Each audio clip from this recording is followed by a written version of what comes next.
We all understand that in life, things change. Being the bank in today's market is nothing like it was 10 years ago. As a private lender today, the lending market is primed and ready for private investors to come in and fill the void left behind after the banking crisis a few years ago. This next section will help you understand what went wrong leading up to the mortgage meltdown and why it has left us with a much safer lending environment than prior to the mortgage meltdown of 2008. For many individuals across this country, if you were to raise the idea of investing into mortgages up, they would look at you like you're crazy. In 2007 and 2008, the U.S. economy entered a mortgage crisis that caused panic and financial turmoil all around the world. The mortgage crisis was a result of too much borrowing and a flawed financial model, largely based on the assumption that home prices would only go up. Greed and fraud also played very important parts. Now, because of this, the word mortgage has an extremely negative connotation that comes with it. After the meltdown, the word mortgage was often used in the same sentence as the word foreclosure. Many people lost their homes, many banks went out of business, and many private lenders lost a lot of money. As a private lender today, this has created an incredible opportunity for you. It has created a much safer and more stable lending environment. We are going to illustrate to you first by showing you what events created the lending bubble, what happened once it burst, and finally what has changed since to prevent it from happening again. Owning a home is part of the American dream. It allows people to take pride in their property and engage in the community for the long term. However, homes are expensive and most people need to borrow money to get one. The conditions were right for people to achieve that dream. In the early 2000s, mortgage interest rates were extremely low, which allowed you to borrow more money while having a lower monthly payment. In addition, home prices were increasing dramatically, so buying a home seemed like a sure bet. Banks understood that homes make good collateral, so they were more than willing to participate. But during this time, government restrictions on lending were being cut up and thrown out the window. This allowed many banks to lend up to, and sometimes even above, 100% of a home's value. So in other words, Americans all over the country were qualifying for loans at or above 100% loan to value. They were often qualified using stated loans, meaning that they simply had to state that they made a certain amount of income and state that they actually had a job. No one would actually call and verify that they actually made the money and that they actually had a job. This created a toxic subprime market by allowing an entire group of individuals to become borrowers who prior to this would not normally have qualified for a mortgage loan. This meant that many unregulated loan officers and banks could simply put whatever income they needed to on a loan application to ensure that their borrower would be approved for the loan. So let's digest this.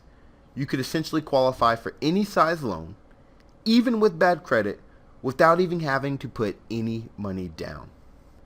No wonder prices kept going up.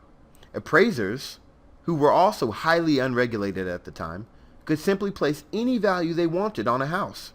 So no matter how much the prices of the homes kept going up, people could still afford them. So this just increased how fast home prices in America were rising because, again, they were never too expensive. So millions of Americans were getting into homes that they couldn't afford in the first place. To make matters worse, with all the home prices skyrocketing, homeowners who already had solid, reasonable loans and had been in their homes long term were now finding that they suddenly had found enormous wealth contained within the equity of their houses. They wanted to pull that money out and spend it. Their current mortgages were well below what the home was now worth, so they figured they had plenty of equity. Why let it sit in the house? Homeowners everywhere refinanced and took second mortgages to get the cash out of their home's equity.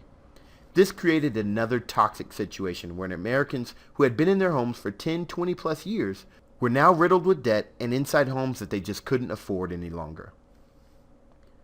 The loose lending practices and unprecedented fraud on the part of the home buyers and mortgage brokers alike helped make the mortgage crisis even more serious. Mortgage applications were not being checked for accuracy as well as they should have been. Everyone felt that as long as the party never ended, everything would be fine. Unfortunately, as we've all learned, all good things eventually come to an end, and the mortgage crisis began. Home prices stopped going up at breakneck speed. Borrowers who bought more homes than they could afford stopped paying the mortgage and gladly walked away. Why wouldn't they? They didn't have any money down in the first place, so why would they be sad about walking away from the home? They had nothing to lose. They had zero skin in the game.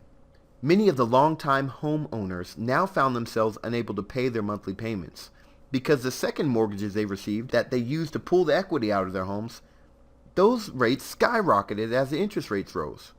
Of course, many also tried to increase their income and decrease spending, but they were already on thin ice, so that didn't work. They were faced with waiting for the banks to come in and foreclose on their homes or just simply walking away. This sad story played out far too often among many honest, hardworking Americans.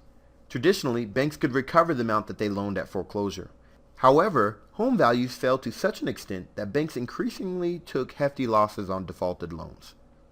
Even banks and private lenders who were lending at 70 to 75% loan to value weren't immune.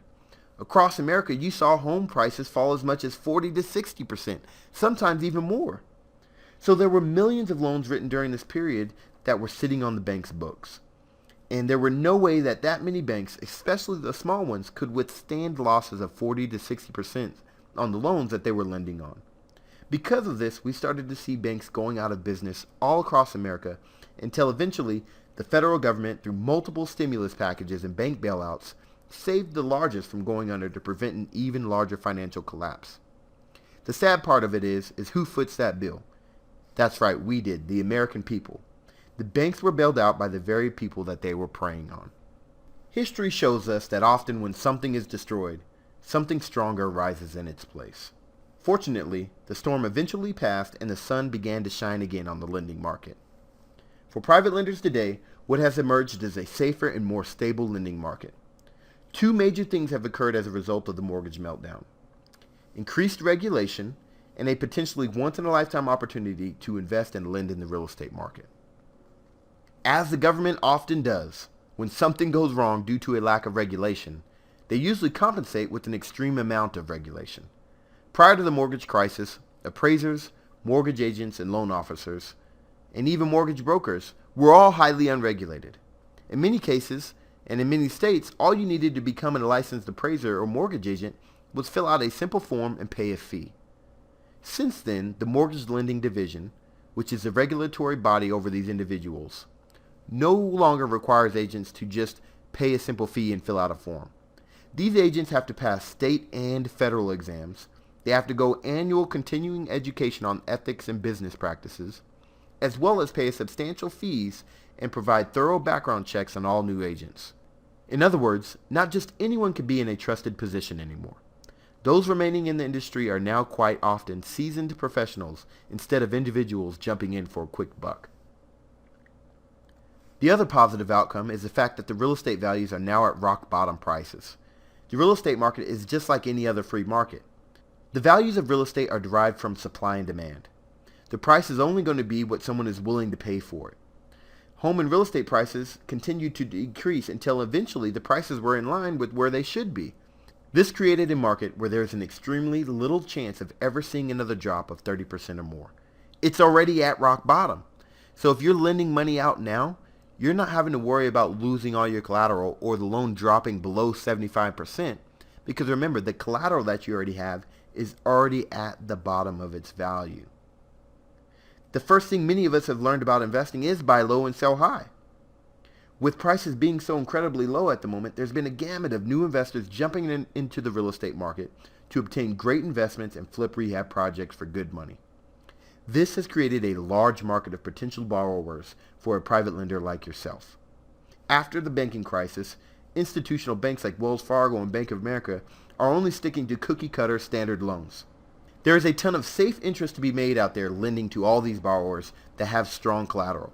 Why not let it be you that's making that interest? Now that you have a foundation, you're beginning to understand why private lending is a great opportunity to make consistent, solid returns. I'm sure there are a few of you out there that are thinking that this sounds great, but you're not sure that you can actually implement and do everything that I've taught so far. For that reason, our next section will show you how even an inexperienced private lender can get involved and stay passive by utilizing the experience and expertise of a broker to bring you solid lending opportunities.